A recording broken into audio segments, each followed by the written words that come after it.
네, 화물차 기사들이 기름값이 올라 정말 어렵습니다. 제주 같으면 화물차를 다시 배에다 싣고 육지로 나오는 경우도 많기 때문에 또 더 어렵겠죠. 자, 화물차 기사들의 어려움을 조금 살펴보겠습니다.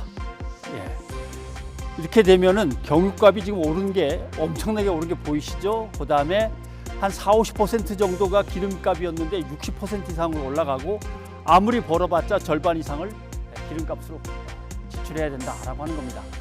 자, 화물차는 이렇고 버스와 택시는 코로나19로 타격을 받고 다시 기름값 타격이 이어지고 있는 겁니다.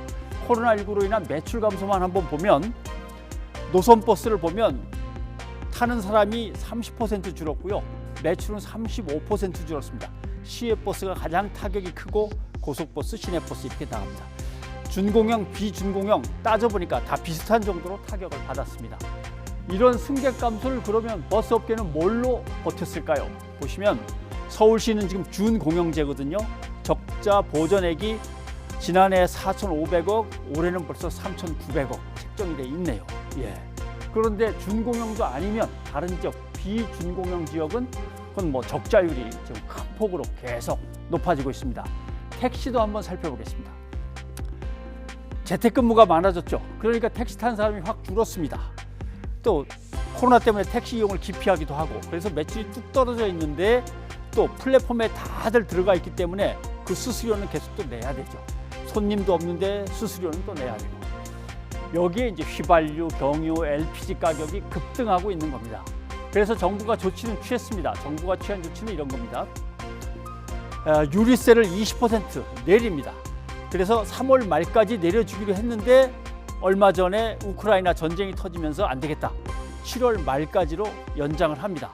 근데 문제는 유류세 20%로 감당할 수 없을 만큼 유가 상승폭이 엄청나게 가파르고 빠릅니다. 그러니까 이거 갖고는 안 되고요. 그다음에 유가 보조금 문제가 있는데, 기름값이 오르면 유가 보조금을 기름값 오른 거에 조금 보태서라도 쓰라고 주게 돼 있는데, 기름값이 세금을 내려서 그거에 연동되어 가지고 오히려 줄었습니다.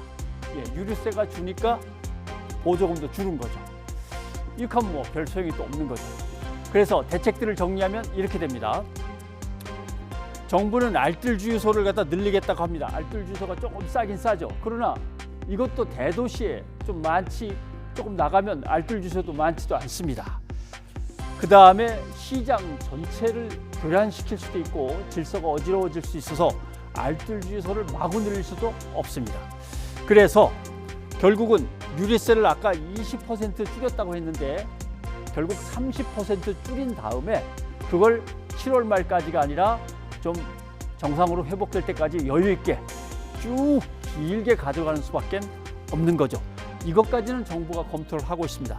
그 다음에 유류세 일부를 환급해주는 방법, 아까 말씀드린 유가 보조금을 줄이지 말고 그대로 동결시키든지 아니면 더 늘리는 방법도 생각을 해봐야 되겠고, 그 다음에 세금과 관련해서 보조금을 주는데 그게 아니라 기름값이 오르면 세금이 아니라 기름값이 오르면 바로 보조금이 나갈 수 있도록 해야 되는데, 이거는 2009년에 폐지됐습니다.